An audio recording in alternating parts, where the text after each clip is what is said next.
వీడియోస్కి స్వాగతం. ఈరోజు మనం మహాభారతం ఎపిసోడ్ నెంబర్ 5 చేద్దాం. సంతాన చక్రవర్తికి మరియు సత్యవతి గారికి 2 కుమారులు పుట్టారు. వాళ్ళు చిత్రాంగుడు మరియు విచిత్ర వీరుడు. చిత్రాంగుడు గంధర్వుడితో యుద్ధం చేసి మరణించారు.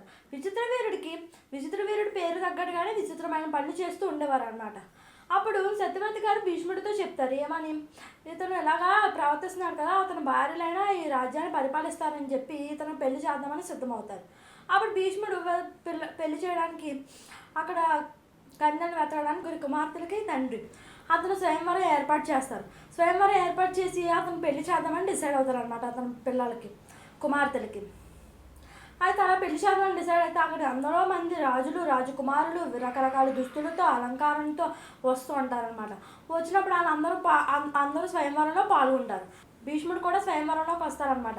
అక్కడ చుట్టూ ఉన్న జనాలు అనుకుంటారు, రాజులు రాజకుమారులు అనుకుంటారు, ఏమని, ఇతను కూడా స్వయంవరంలో ఉత్సవానికి పాల్గొనడానికి వచ్చారు, ఇతను కూడా భార్యల కోసం వచ్చాడేమో అని చెప్పి వాళ్ళు అనుకుంటారనమాట. అప్పుడు వాళ్ళు ఎందరో మంది నిందలు వేస్తూ ఉంటారు భీష్ముడి పైన, ఏమని, నీవు బ్రహ్మచార్యాన్ని మర్చిపోయావా, అలాగే నీవు ప్రతిజ్ఞ చేసింది మర్చిపోయావా అని చెప్పి నిందలు వేస్తే అక్కడ అందరికీ కోపం వస్తుంది అనమాట. అక్కడ భీష్ముడి మీద కోపం వచ్చి అలా అంటారనమాట.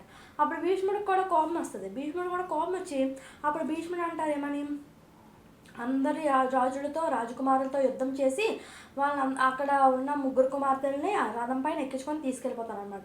ఆ 3 కుమార్తెలు ఎవరంటే అంబ, అంబిక, అంబాలిక. తీసుకెళ్ళేటప్పుడు సౌబల రాజ్యానికి రాజైన సాల్వుడు అక్కడికి వస్తారనమాట. సాల్వుడు కూడా భీష్ముడితో యుద్ధం చేస్తారు. అంబ సాల్వుడిని ప్రేమిస్తుంది అనమాట. అందుకే అమ్మ ఏమో ఎలాగా సాల్వుడిని ఏమీ చేయొద్దని చెప్పి బ్రతిమలాడతారు. అప్పుడు సాల్వుడిని వదిలేస్తారు భీష్ముడు. అయితే 3 కలిపి తీసుకొని వెళ్ళి హస్తినపురానికి తీసుకెళ్తారనమాట. అప్పుడు అమ్మ అంటారు, నేను సాల్వుడిని ప్రేమించాను, అందుకే నేను సాల్వుడి దగ్గరికి వెళ్ళిపోతానంటే అప్పుడేమో సాల్వుడి దగ్గరికి అప్పచెప్తారు భీష్ముడు. సాల్వుడు నువ్వు ముందే చెప్పాలి కదా అని చెప్పి అప్పచెప్పేస్తారు అనమాట సాల్వుడి దగ్గరికి. అప్పుడు అంబిక అంబాలికతోని విచిత్ర వీరుడికి వివాహం చేస్తారు, పెళ్లి చేస్తారు. అప్పుడు అమ్మాయేమో సాల్వుడి దగ్గరికి వెళ్ళిపోతారు కదా. వెళ్ళిపోయినప్పుడు సాల్వుడు అంటారు, నాకు అందరి ముందు అవమానం జరిగింది, అందరి ముందు నాతో యుద్ధం చేశారు, నాకు అవమానం జరిగిందని చెప్పి నిన్ను పెళ్లి చేసుకోను, నిన్ను అంగీకరించను అని చెప్పి నువ్వు మళ్ళీ భీష్ముడి దగ్గరికి వెళ్ళిపో, భీష్ముడు చెప్పిన మాట విను అని చెప్పి పంపించేస్తారనమాట. పంపించేస్తే అప్పుడు అంబ భీష్ముడి దగ్గరికి వెళ్ళిపోతారు. భీష్ముడు అప్పుడు విచిత్ర వీరుని పెళ్లి చేసుకోమంటారు అమ్మని. అంబ ఇంకొకరిని ప్రేమించింది కదా, నేను మళ్ళీ అలా ప్రేమించిన వాళ్ళని పెళ్లి చేసుకోను అని చెప్పి తను విచిత్ర వీరుడు చెప్తారు. విచిత్ర వీరుడు చెప్పిన తర్వాత అప్పుడు భీష్ముడినే పెళ్లి చేసుకోవాలనుకుంటుంది అంబ. కానీ భీష్ముడు నేను చేసిన ప్రతిజ్ఞ బ్రహ్మచారిగా ఉండిపోవాలనుకునేది, నేను ఎప్పుడు అలాగే ఉండిపోతాను, నేను ఆ మాటని తప్పనని చెప్పి అతను అలాగే ఆ మాట మీద నిలబడి ఉంటారు. అప్పుడు భీష్ముడు తనని సాల్వుడి దగ్గరికి వెళ్ళిపోమంటారు అనమాట. కానీ తను మళ్ళీ బాగోదు కదా అన్నిసార్లు వెళ్తే సాల్వుడి దగ్గరికి అని చెప్పి తను వెళ్ళదనమాట. హస్తినపురంలోనే చాలా రోజులు ఉండిపోయిన తర్వాత తాను సాల్వుడి దగ్గరికి మళ్ళీ వెళ్తాడు అనమాట. వెళ్ళిన తర్వాత తను మళ్ళీ అంగీకరించడు తను పెళ్లి చేసుకోవడానికి. భీష్ముడిపై ఎంతో ఈర్ష్య ఏర్పరచుకుంటుంది. ఎందుకంటే తన వల్లే తనకి వివాహం జరగలేదని, తన ప్రియుడితో జరగలేదని తను ఈర్ష్య పెంచుకుంటుంది, ద్వేషం కూడా. అలాగా తను అన్ని రాజుల దగ్గరికి వెళ్తారనమాట. వెళ్ళి ఇలా భీష్ముడిని చంపాలి అని చెప్తారు. అలాగా చెప్తే వాళ్ళు ఒప్పుకోరనమాట. తన బలం పొందే మేము అంతా కాదని చెప్పి వాళ్ళు ఒప్పుకోకపోతే తను అడవికి వెళ్ళిపోయి తపస్సు చేస్తే సుబ్రహ్మణ్యేశ్వర స్వామి వస్తారు. సుబ్రహ్మణ్య స్వామి దగ్గరికి అంతా చెప్తుంది అనమాట. చెప్పిన తర్వాత అతను పద్మపూలమాల ఇస్తారనమాట. ఈ మాల ఎవరైతే ధరిస్తారో భీష్ముడికి శత్రువు అయిపోతారని చెప్తే తను మళ్ళీ అన్ని రాజ్యాల దగ్గరికి వెళ్తారు. రాజ్యాల దగ్గరికి వెళ్ళి అందరి రాజుని అడుగుతారనమాట. అడిగితే వాళ్ళు ఎవరో ఒప్పుకోరు. అప్పుడు చివరికి ద్రుపద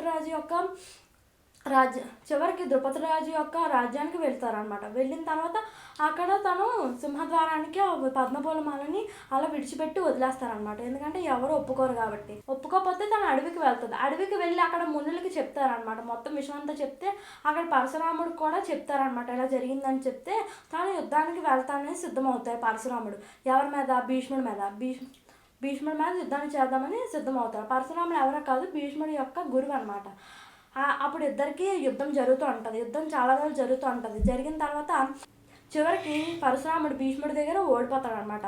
అలాగా గురువుని చంపిన పాపం నాకెందుకని చెప్పి అతన్ని చంపరనమాట. భీష్ముడు పరశురాముడిని చంపరు, అలా ఓడిపోతారనమాట. ఓడిపోయిన తర్వాత తను ఇంక పరశురామ అంటారు నేను ఇంకేం చేయలేను అని చెప్పి వదిలేస్తారనమాట. వదిలేసిన తర్వాత అప్పుడు అమ్మ ఏమో అడవికి వెళ్తుంది, మళ్ళీ హిమాలయాలకి వాటికి వెళ్తారనమాట. అప్పుడు అమ్మ హిమాలయాలకి వాటికి వెళ్ళి శివుడికి తపస్సు చేస్తుంది. శివుడికి తపస్సు చేసిన తర్వాత శివుడు వస్తారనమాట. శివుడికి మొత్తం జరిగింది చెప్తారనమాట అమ్మ. చెప్పిన తర్వాత అప్పుడు భీష్ముడు తను అనుకుంటేనే చనిపోతారు, ఎవరు చంపాలనుకున్నా కూడా భీష్ముడు చనిపోలేరు అని చెప్తారు. చెప్పిన తర్వాత అప్పుడు